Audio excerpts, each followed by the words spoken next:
মানে আমি যতবার দেখছি আমার মাথার রক্ত গরম হয়ে যাচ্ছে। মানে একটা মহিলা কতটা ফালতু হতে পারে। প্রিয়াঙ্কা মানে আর যে প্রিয়াঙ্কা, তোমার ভিডিও দেখতাম, শেয়ারও করতাম।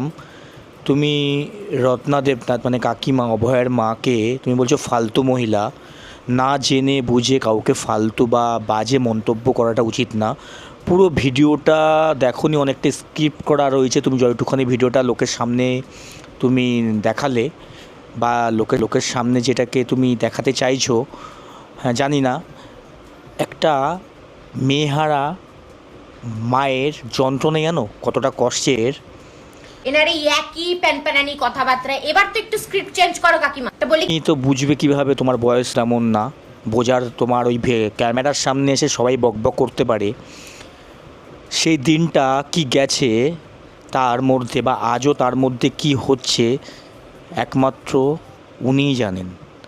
তো কাউকে মন্তব্যটা করো না। আর কোর্টের চক্কর জানো তো কীরকম, আজ হিয়ারিং, তারপর আবার হিয়ারিং, এই হিয়ারিং, এই সেই, এর কাছে যাবা, এই নেতার কাছে যাবা, এই মন্ত্রীর কাছে যাবা, এই করা, হ্যান করা, ত্যান করা, পুলিশের দ্বারস্থ হয়ে যাওয়া। সারাদিন দেখছো এখনও মহিলাটা চোখের জল ফেলে যাচ্ছে। আমি কিছু কিছু পাবলিকদেরকে বলছি যে তোমরা এখনও রত্না কাকিমাকে মানে তোমরা ছেড়ে কথা বলছো না, ভুল ভাল যা আসছে তাই তোমরা বলে যাচ্ছ। হ্যাঁ, যার হয় না তারই মানে সেই বোঝে, বুঝলে? এই কথাগুলো মানে কি বলবো, তোমরা এই কমেন্টগুলো তোমরা করা বন্ধ করো, একদমই বন্ধ করো। হ্যাঁ, আর মন্তব্যগুলো একদমই ঠিক হচ্ছে না, একদমই ঠিক হচ্ছে না।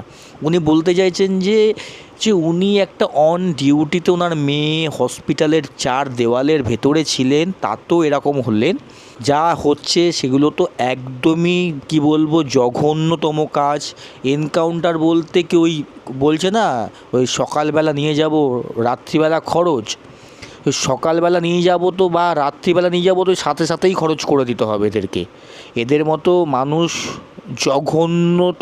জঘন্য অপরাধীদের কোনো মানে কি বলবো, ওই মৃত্যুদণ্ড ছাড়া আর কোনো এদের কোনো জায়গা নেই।